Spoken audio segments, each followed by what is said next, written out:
My name is Shardo, and welcome to the SG Sports Talk channel. As the Oakland Athletics get the 5-1 win over the Baltimore Orioles on opening day.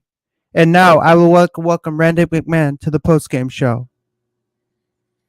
What's going on, Shardo? How you doing, buddy? A great win, man.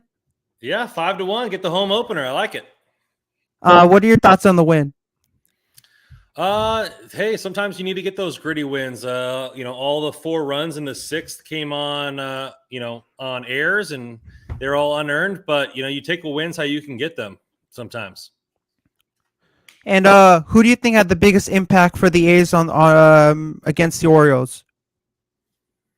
Oh, geez. Just looking at the box score right now, Sheldon Noisy had a couple key hits going opposite field. He scored 1 run, had an RBI, and so I think he would be one of them. I like the clutch hit from Pache, getting the RBI, the new guy that they just got from the Atlanta Braves. So a couple key players there. Noisy has been, in the organization for quite a while, and he's had a log jam at third base with Chapman there, and they're moving him around from third to second this year. Kemp's playing second and left, so they're having a lot of utility guys getting all over the place, and so. Today, Noisy and Pache were the ones I think made the most noise for that team.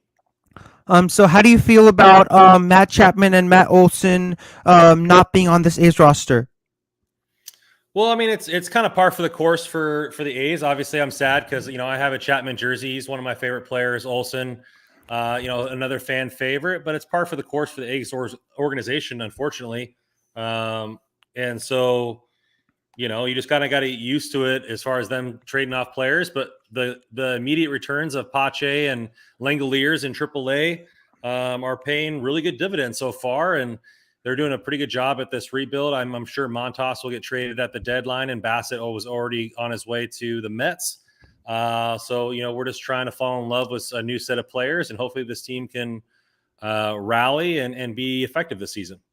I have 3 topics that I would like to bring in this discussion. My first topic is Oakland Athletics outfielder Ramon Laureano is currently serving an 80-game suspension for testing positive for an anabolic steroid called nandrolone. And he will be missing 27 games from the regular season. He's very eager to return to the lineup. I think he should be very embarrassed after he landed himself in hot water after he was clearly stunned when he learned about the positive test. And do you think this will jeopardize his Major League Baseball career? No, there's plenty of players, and including including Barry Bonds and David Ortiz, Manny Ramirez, who have had successful careers after having allegations, and then some of them actually testing positive. So I don't think that it'll jeopardize it in any way. I think he'll be in the starting lineup as soon as he comes back. He firmly said it was, that he didn't take anything and all that kind of stuff like that. He said he should have been more careful about what he puts in his body. But ultimately, he said it's his fault and, he has to be careful on what he puts in his body, but I don't think it's going to jeopardize his career for one test. You're muted.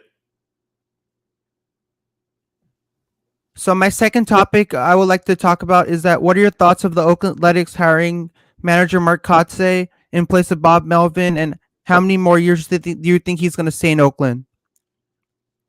Well, thanks for Bo Mel for so many great years. He's going to a Padres organization who wants to spend money, and I'm sure Bob did not want to go through another rebuild with that team. He wanted to go to a team that can compete right now, and the Padres are definitely that organization. The Padres have all the talent, but they haven't been able to put it together. So I think it's a nice match made in heaven. So, thank you, Bo Mel, for all the great years there.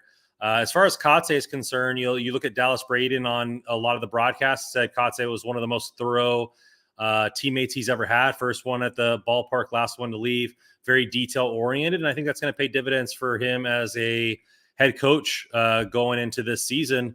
I think he's going to do all he can to learn every aspect of the game. And then you also have Brad Osmus, who has been a manager in multiple destinations as the bench coach. So he not only is he a first year, he has previous managers, in the dugout, kind of guiding him, guiding the team. So he has a lot of people around him who have had experience, and I think that'll help him in his first season. And we'll see how the rest of the contract shakes out. Okay, so my third and final topic is what are your thoughts of the Oakland Athletics re-signing catcher Stephen Vogt to a 1-year deal, and what do you think he can bring to this team in terms of leadership quality? Yeah, I really think that's all he's going to bring to this team is leadership quality and depth. So with the Eggs organization, you have Murphy, who was a top prospect. Now he's playing, hitting really well, and their two top prospects are catchers. Shea Langoliers and Tyler Soderstrom are both catchers. One is playing, I believe, in Double-A, and the other one in Triple-A. So eventually that you're going to have a guy that he's not going to be useful. Allen is also up there, so.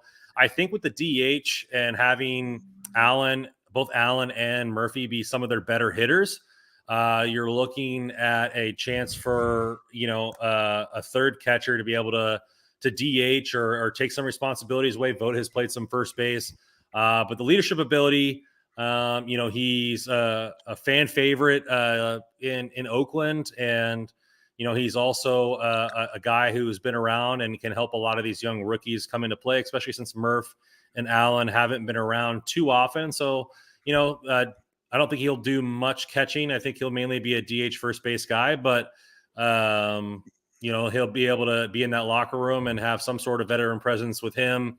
Jed Lowry, Elvis Andrews have all been around the league quite a few puffs there, and be able to give some of that leadership ability. So what grade would you give on Frankie Montas's performance today? Would you give him like a pretty decent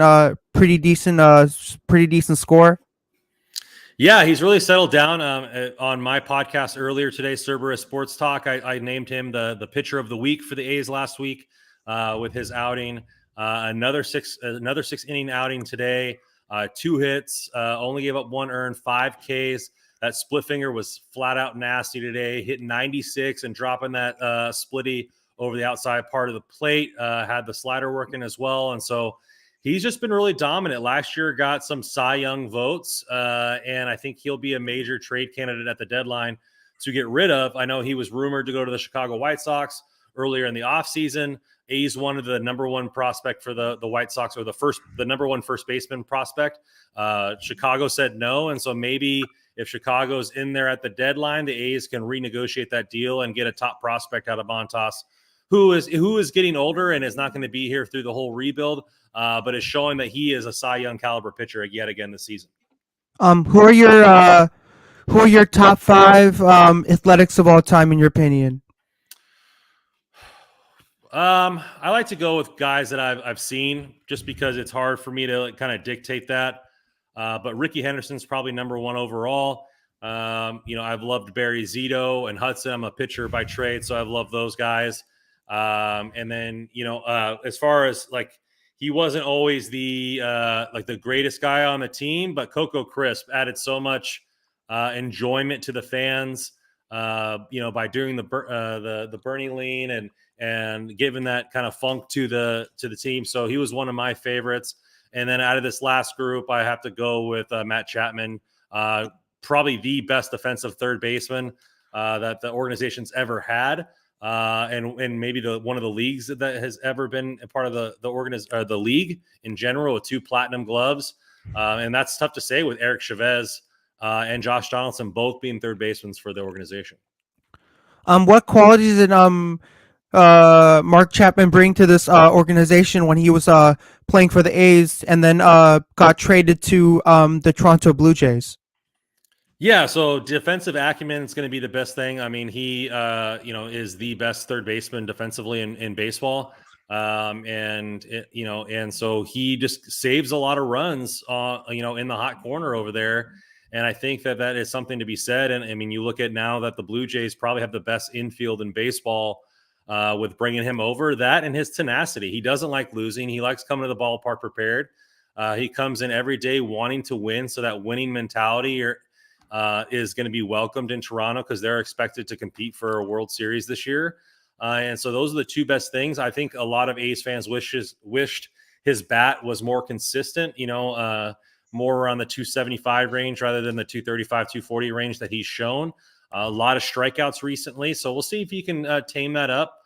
being that he doesn't have to be the big hitter in Toronto, as you got Bo Bichette, Guerrero Jr. and all those guys. He doesn't really have to bet that high in the lineup. He could see a lot more fastballs and see if he can bring that number up and play solid defense. What are your thoughts of the Oakland A's named Amelia Schimmel the team's new public address announcer for all home games at the Oakland Coliseum, replacing Dick Callahan? Yeah, I think she did a lot of stuff last year, and that's good. I mean, if she was the best one, I mean, I've only been to one home A's game, and she did it, and she did a great job. So if she was the one, that they wanted, and she did the best job, then so be it. I have no problem with her doing it. And at the game, she did a phenomenal job. The one game A's game that I went to last season. And do you think that women should have a more chance of getting involved in this industry, because this is more of a male dominated sport and not that many women get involved in it? Do you think that's a problem for those people in that industry? I don't think it's a problem. I think you look at it's a highly male dominated sport. So generally, you're going to see a lot more male dominated executives, but I don't think women should be deterred from joining baseball. One of the best executives in all of baseball, I forget her last name, but she's the GM of the Marlins.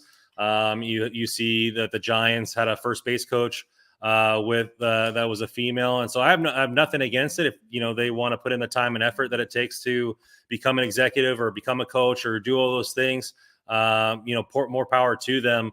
I just, it's played by men. And so for a long time, it has been a male dominated sport, but I think slowly you'll see more females trickle in, especially to executive positions going forward. And it's good for the sport to get some diversity in there.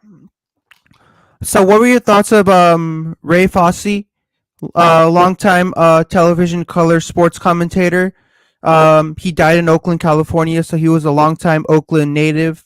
What were your thoughts of him and his, like his thing to the sport, like how he kind of contributed to the sport? Yeah, he is Oakland A's baseball. I mean, he is the guy that I think of when I think of Oakland A's baseball.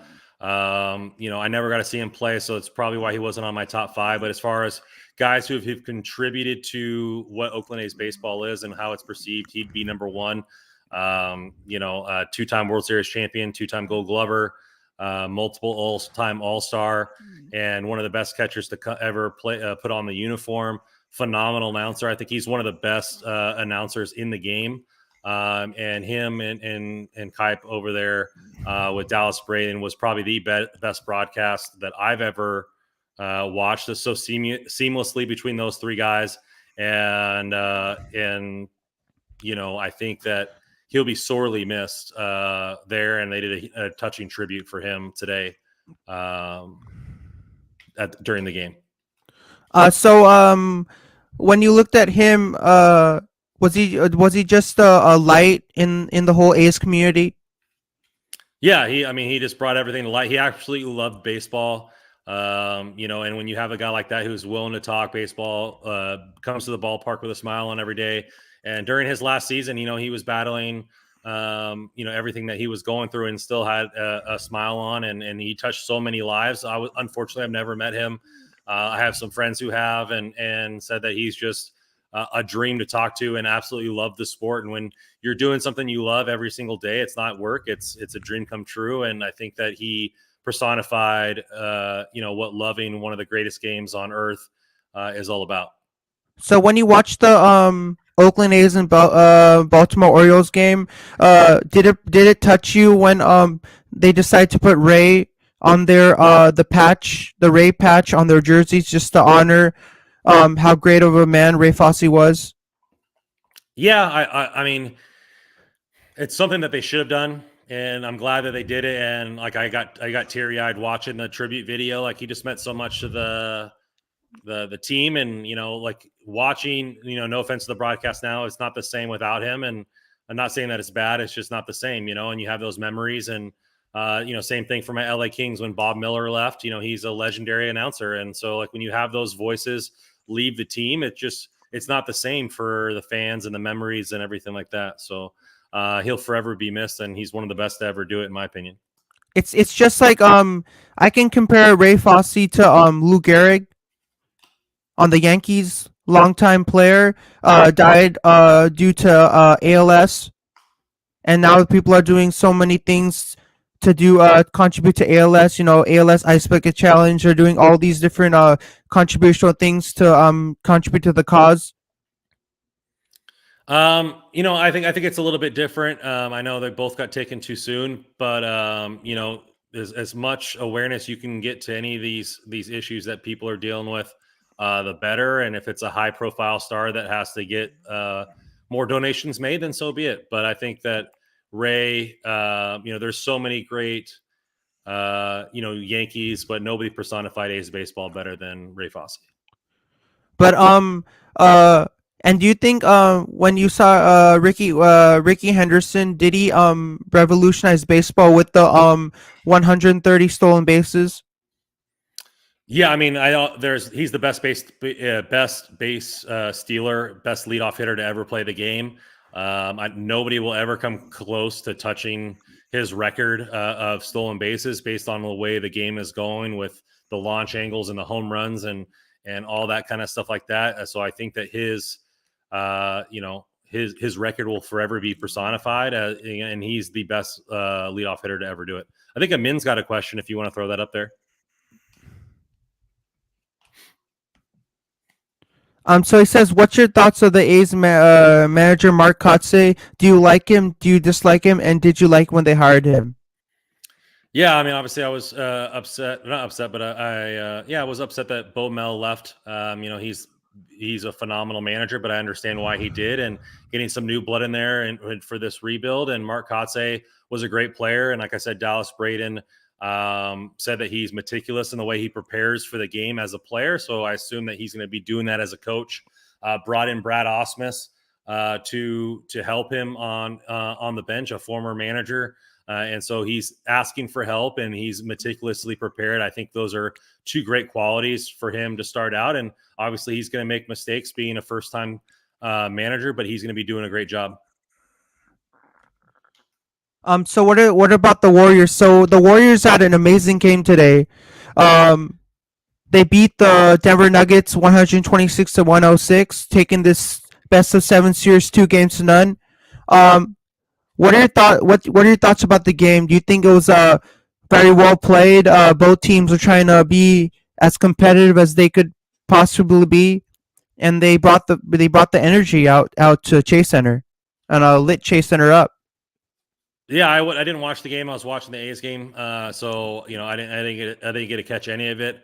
I saw that they scored over 70 points in 19 minutes. So I mean, they were in fuego, like you said, and that building must have been rocking.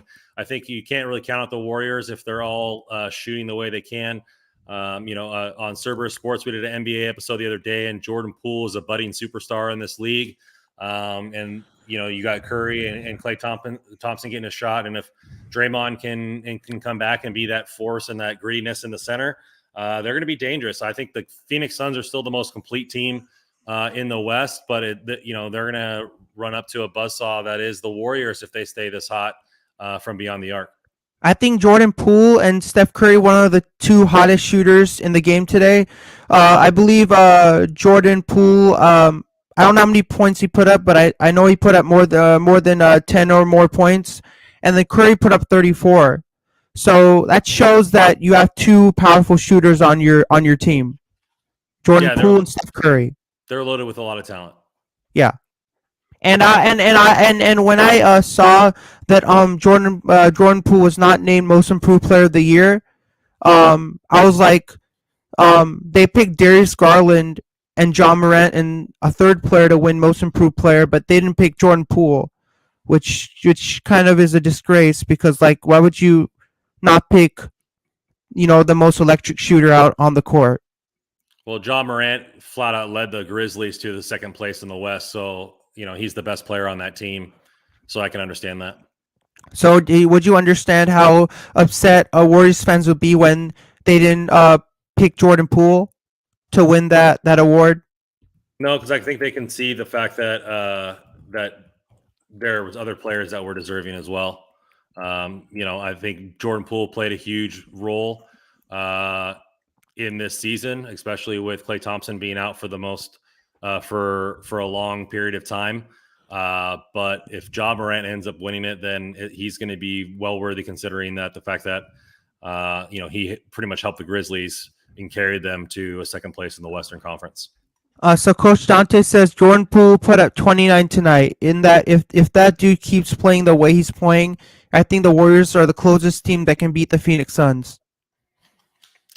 I mean, they were the two teams that were going back and forth all season in the beginning of the year until people got injured. And so, Poole, like I said, Poole's a closet superstar in the making, and I think he's going to be the guy that can help them and has helped them.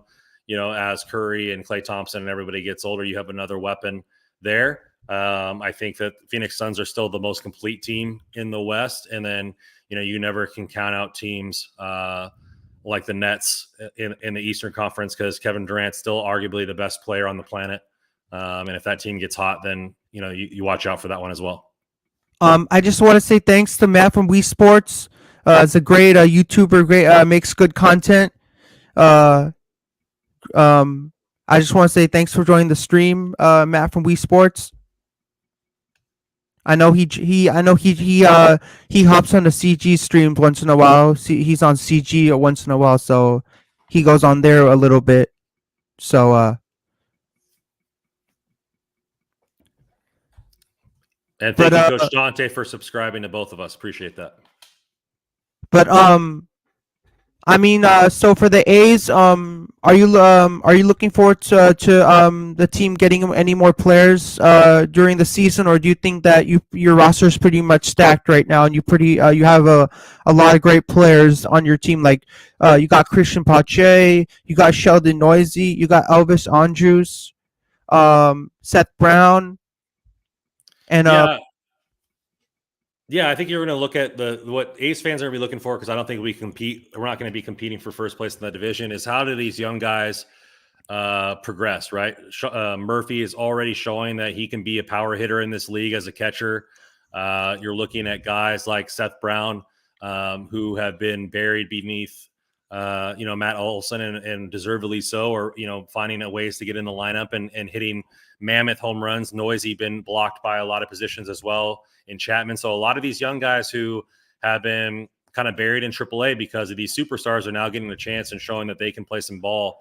Pache was the number one prospect for the Braves organization, coming in instantly producing, has that passion for the game. I think we're going to have one of the best defensive outfields in all of baseball when Ramon Laureano gets back. Because Pache was graded an 80 in the prospect scale for defense, and so him and Laureano with his cannon, that outfield is going to be deadly to not let any balls drop back there. The speed of this team is a little bit better with Kemp and Pache and a lot of these guys, and so instead of just trying for the long ball all the time, which they do have in Seth Brown and Murphy, I think you're going to see a lot more use of speed on this team. So tomorrow, so on the 21st, me and Barry Baller are doing a Warriors post-game show recapping the game 3 playoff game. Would you like to be part of that? I would like to, man, but I already got plans. I already got some guests of my own on there, and so Barry Baller is going to kill it for you, man. So it'll be a good show. Yeah, because he always kills it. Mm-hmm. Every single time. I appreciate you inviting me on today, Charles. It was a good talk. But I was I know another great game that we could do is the Giants and the A's, because you're a fan of the Oakland A's. I'm the fan of the San Francisco Giants. Yeah, we could set something up when they play again. Would that be pretty interesting? Because that would make perfect sense if we did an A's and Giants post game show. Yeah, that sounds good. Yeah. Because it works perfectly for you, right? Mm-hmm. Because you're an A's fan. That's right. Yeah. So I just want to say I really like having you on my show every time. I love talking A's baseball with you, and I hope you have a great night. Thanks for having me on, Charlotte. It's always a pleasure to come on here and talk sports with you. Now that I got Cerberus Sports Talk up and running, we'll definitely have you come on and talk sports with me on my channel. Again, appreciate for having me on, man. You've been a good friend. Yeah, I really like having you on my channel. You're a really great friend. Appreciate it, my man. Thank you for See you having me later. on. I'm going to get some sleep. It's 12 o'clock Okay. here in Texas. See you later. Have a good night. See ya.